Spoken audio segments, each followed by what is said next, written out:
Hey guys, what's up? So this is going to be my phone length on iPhone 6s versus iPhone XS Max and 12 Pro Max. So first of all, you will notice the 6s comes in widely different colors. That's probably the biggest difference you're going to see is the color in the 6s. But in my opinion, the 12 Pro Max has the best looking colors. So yeah, and sorry about the shaky camera. I'm still on an iPhone XS. I'm gonna try and get a 12 Pro Max soon, but yeah. But anyways, back to the point, because this is trying to be on point. The biggest difference you're gonna see, most people will see, is probably the display. The iPhone 6s is a lot smaller of a display, and yes, I know there is a Plus version of it, but I'm just looking at the actual 6s, which is the most successful version of it. The Retina display is pretty good. I used to use the 6s as a daily driver along with a cheap Android phone, a Motorola E5 Play, and it was far better than the Motorola phone. Even though the Motorola phone had a bigger display, the iPhone 6s's display was still a lot better. Now, the Super Retina display and the Super Retina XDR. I have not had very much experience with the XDR display, but it is a lot better of a display than just the regular LCD, and slightly better than this one, but still better. 5G, I wouldn't really be too concerned about 5G right now. Yes, in the future, definitely. But your 4G LTE will be completely fine.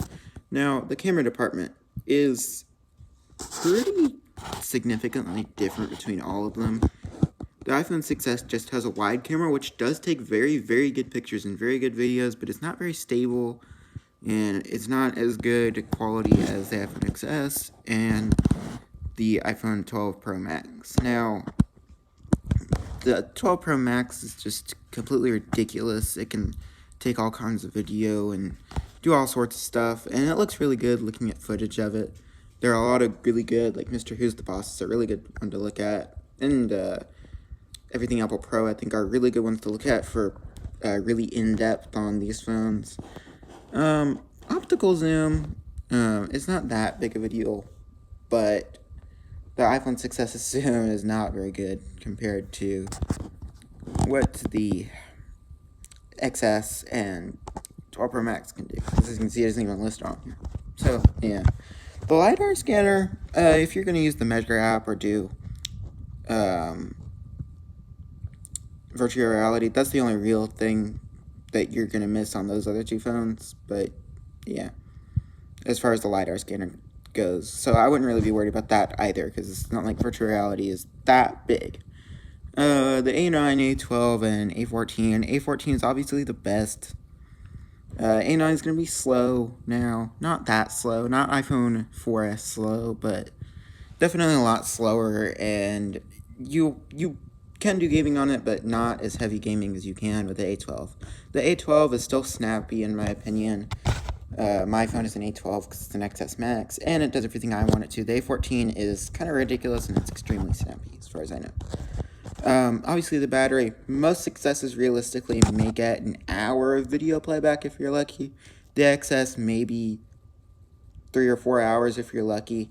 This, you're probably not going to get to 20, but as far as I can see on battery tests, about 8 hours-ish. Maybe just under 8, which is really good. Touch ID versus Face ID. Right now, Touch ID is 100% hands down. You can't go wrong with Touch ID right now because of the virus and wearing masks. But as far as around at home, they're both about exactly the same. So I would say they're tied there. Overall, durability. I would say, obviously, the iPhone 12 Pro Max is probably going to be the most durable. But I did drop my 6S a lot without a case, and it survived until I broke it really bad. And I've got another one now, and it's in a case, and it survived perfectly. The 6S is still very durable. And it is a metal back, so it's a really good phone for like a first time a phone owner or an older person, an elderly senior citizen, whatever you call them in your country. I know everyone has different names for them. The 6S is, yes, if it gets rained on, you're not going to break it. I've dropped mine in water a couple of times, and eventually it did have lines running through the screen. It looked kind of weird, but it did still work. So 6S, you'll most likely still work if you can get it out fast enough. XS Max, pretty good water resistance, really good water resistance on the 12 Pro Max. Do not mistake this for being waterproof. This means that Apple isn't liable if you have damage. So they're not fully confident in this, which means that you shouldn't trust it and you should always get a waterproof case if you intend to be around water a lot, like I do with jet skis and stuff. MagSafe, I mean, it's just fancy charging. That's pretty much it. It's better wireless charging. You're not going to miss it that much on either of those two phones, but it is still pretty cool, and you can add on some cool stuff to your phone with it. Obviously, you can get the most capacity in the XS and the 12 Pro Max, and as far as the cheapest capacity, the 12 Pro Max wins, followed by the XS Max, then the 6S. But the 6S, I mean, it's plenty of storage for a first-time phone user or an elderly person. So yeah. But overall, I mean, the 6S is the worst display, but really, I mean, the XS and the 12S, or the 12 Pro Max are really, you're not going to notice, the average person won't notice it. I mean, it looks like you would, but you won't, most likely. But the 12 Pro Max still does have the best display. And they obviously have all that, True Tone and everything. The 6S does not have that, but really, you won't notice it that much if you haven't had a phone with it before. I'm really not sure what full sRGB standard. Oh yeah, that's the color. Yeah, that's all the colors. But yeah, wide color display, they're about exactly the same. 3D touch, in my opinion, it's better, but it's not a make it or break it. 500 nits isn't very bright. 625 is better. The 800 is the one you'll notice going from a 6S to a 12 Pro Max. Yeah, but I mean, overall, the 6S is smaller. It's shorter and it's not as wide. Obviously, it's very close in depth to the 12 Pro Max. Yeah, that's about it for all the weights and stuff. I mean, you're not going to notice the weight as much. It's not a make it or break it thing. Scratch, water, and dust resistant. We've already went over this, but yeah, as you can see, that's there. But yeah, there's a whole different bunch of things. You can look at all the apertures and stuff. They're very different. The 6S is not nearly as good as the 12 Pro Max. The XS is better, but it's not as much as the 12 Pro Max. There's a whole bunch of different features the 6S doesn't have. Really, you're probably good if you're not filming YouTube videos with a 6S. An XS Max, you're good for filming YouTube, and 12 Pro Max, you can probably film an actual legit movie on that one. Obviously, the 6S can only go 4K for 25 or 30, whereas 4K on the XS Max can be done from 24 to 60, and same exact on the 12 Pro Max. Obviously there's a whole bunch of different sensors and stuff. I'm not gonna get too terribly detailed into this because we would be here forever.